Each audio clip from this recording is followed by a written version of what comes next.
If offers aren't converting for you, it's not that Poshmark's broken. It's the strategy behind it. Let's discuss these 7 strategies that you can try right now. Strategy 1, a flat offer strategy. Basically, it is what it sounds. Very simple. You pick a number, you stick with it, you send the same thing every time. So let's say you decide, you pick the offer you send. So you pick whatever number. Is it 20%, 30%, 40%, whatever you choose. So let's say you pick a 20% offer with a shipping discount. So if someone likes an item, it's a $20 item, you send 20% off with a shipping discount. If someone likes a $100 item, you send a 20% off offer with a shipping discount. Across the board, nothing changes. Strategy 2 is the rolling waterfall strategy. Pretty much is how it sounds.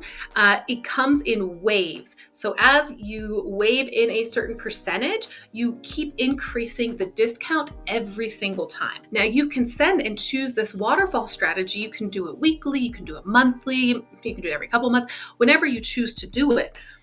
But the power of it is, if someone liked the item in your closet, well, guess what? 3 weeks later, someone else is going to like this new item. So if you send a flat offer of 20% every time, that person, the first time, will not get that offer again because you can only send the offer once. You always must increase your discounts by 10%, and then that person gets a new offer. And the way I like to do it is I do it in bulk. So I'll go use the Poshmark tool and select all for the likers, and I will send a 20% offer first. So that means every single item in my closet is going to be sent a 20% off offer. But if I already previously had sent a 20% offer to these people, they're not going to get it. Poshmark actually gives you a notification that says offer was not sent. So then I would actually do the same thing, highlight the whole closet, select it, do the 30% off discount, and then I would send it to all the likers that way. So then all the likers that have not gotten the 30% yet, but got the 20% the previous week, would get the 30% offer. And the people that have got the 30% offer the previous week will not get that offer. So then that's why I go up to 40%, and then I do 40% off. And then I just waterfall it from there. Do you know what I'm saying? So you have to pick and choose what is the best discount or how high you're willing to go for a discount. Of course, when you check your items in your closet, there are certain items I choose to uncheck because I know they're in demand or they're a better item, so I'm not willing to give it that big of a discount quite yet. So you can pick and choose. And like I said, the key to remember is you can't skip around. If you start with a 50% off offer, every single person's going to get that 50% offer, and you cannot send a 20% offer later. So make sure you start from low and increase to high. So strategy 3 is time-based escalation. This strategy is driven by the age of the listing. The longer something sits in your closet, the more aggressive the offer is. So what you count as a light offer and more of a strong or aggressive offer is really subject to the person. Some people may see 10% as a light offer, whereas others may see 20 or 30% as a light offer. And then a strong offer to some could be 30%, where for others it could be 50 or 60%. So you have to decide what you're comfortable with and what your light and strong offer range is. For this time-based escalation strategy, for example, if an item has been listed in your closet for 30 days, and for you that's like, oh, that's fresh, that's still new, I'm saying sending a light 20% offer, no matter who it is. If someone comes in and likes it on the 30th day, they get 20%. If they come in and like it on the first day, they get 20%, whatever it is. But let's say the item has been sitting in your closet 180 days. And at 180 days, you're like, this is way too long. I don't want it sitting around that long. Then you might be more willing to send a stronger 40, 50, or 60% discount, depending on what you see as a stronger discount offer. And if someone comes in at 180 days and they freshly like the item, but you're like, my strategy is based on time and I want this to sell, then you would send that 40% offer as opposed to the 20% offer. So ultimately, strategy 3 is really just based on the time of the item that's been in the closet and what you deem as a short time or a long time. Strategy 4 is event-based offers. This means these offers are tied to moments, not timelines. So special holidays, special events, paydays maybe. So let's say a holiday's coming up. It's a long 3-day weekend, or it's spring break, or it's a 4th of July or St. Patrick's Day. Based on the holiday, you can incentivize with higher discounts based on the holiday because on holidays, sometimes people shop more. Every day I'm hustling. Why? Because they're already ready to shop. They're hanging out. They don't have to go to work. They don't have any other obligations. So maybe they're more inclined to spend during the holidays, especially with a bigger discount. Strategy 5 is the counter-only strategy. This is a more hands-off approach. No touching, no touching. You, as the seller, rarely send offers. You actually let the buyer initiate it and send the offers. This strategy is particularly good for people who know when they list their item, they're listing it at a price that it will most likely sell out because they've sold the item before, they've done their research, and they just know and understand the market for that item. If you're someone who really doesn't know how well an item is going to sell, and you're doing it based on assumption, this is a strategy I would not recommend.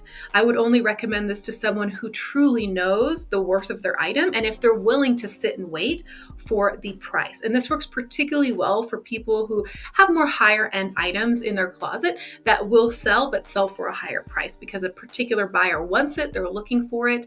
If it is a basic sweatshirt, H&M shirt, it is a very saturated market. You'll be sitting around probably for a very long time before someone sends you an offer. Strategy 6, best offer first. The idea for this strategy is to skip the back and forth or the gradual percentages of discounts increasing that you had. The idea is if someone likes the item, you said your best offer immediately off the bat, the lowest price you're willing to go. So hopefully the buyer is like, oh my gosh, this is great. I want to buy it and take immediate action on it because it was too good to be true. So let's say, for example, you have an item that's listed for $30 and typically you would say, oh, maybe I send 20% first, then 30, then 40, then 50%. Well, you skip all that fluff. Let's say this $30 item, your lowest you're willing to go is $15. You just send that $15 offer, maybe with a shipping discount if you want or not, and basically are like, here, this is the offer. And you're hoping that this impulse shopper sees it and goes, oh, I want this. This is a great deal, and just buys it. Now, the caveat and the thing to remember with this, because if you decide to send that $15 offer to them, well, the percentage, you can only send more of a discount to the buyer. Strategy 7, instant or daily offers. So for instant offers, let's say someone likes your item immediately. 5 minutes later, 10 minutes later, you send an offer directly to that person in hopes that they are still on the app and that they want to buy right now.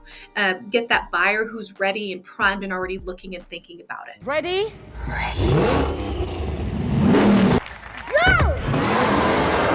Instead of doing instant, because instant is hard to maintain, I was sending instant offers when I had a platform that was automatically sending it to likers for me.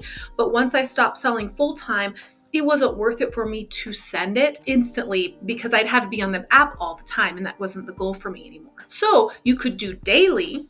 Daily is where you send at the same time every day. So 5 p.m. every day, you send offers to likers at X amount off, because that person was recently on the app, they have the item fresh in their mind, and you're hoping to get that instant sale. So price dropping is not necessarily an offer strategy, but it does go hand in hand, because if you weren't aware, the 10% rule is you always have to send 10% more than your previous one. So if you have sent your 40, 50, 60% off offer on an item, well, you've kind of hit your limit and you're like, I don't want to send higher. All you have to do is discount your item publicly by 10%. And this resets your offer system, your offer allowance, I guess you would call it. The really cool thing about all these strategies is you don't need to pick one. you can do multiple strategies and implement it in different ways.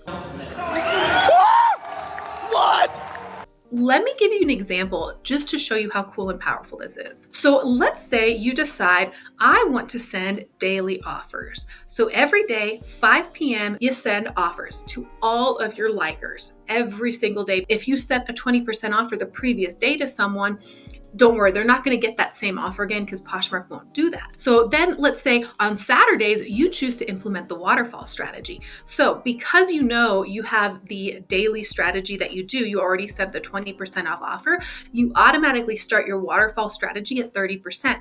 So you would do the bulk offers to likers, send 30% off, send that to all of your likers, and then you would continue on at that same day, then send 40% off, then you would send 50% off, then you would send 60% off, however you feel comfortable.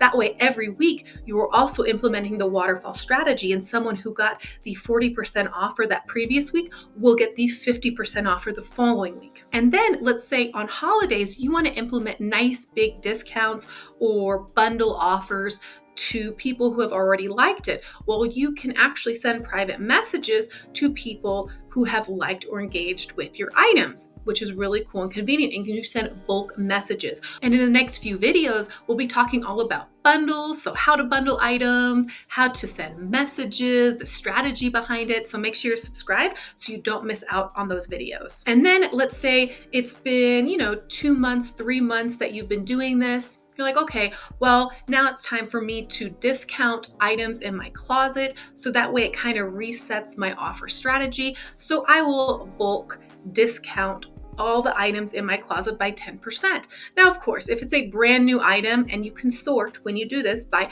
newest in your closet or oldest, you can uncheck the newer items so they don't get discounted.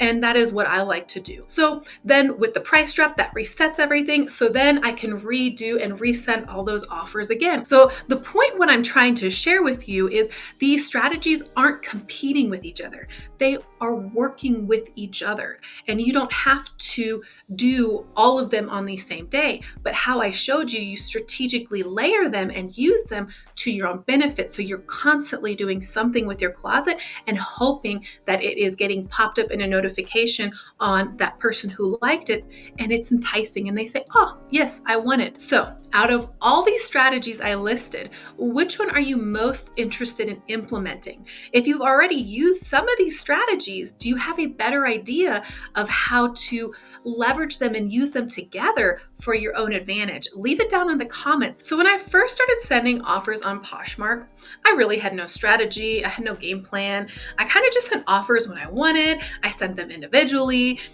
There was no thought behind it. And I also wasn't aware of the 10% rule. So there was a lot of frustrating things when you don't know how they work and how to implement them. So it was hard for me to, in the beginning, figure out why was I not making the sales or why were people not accepting my offer.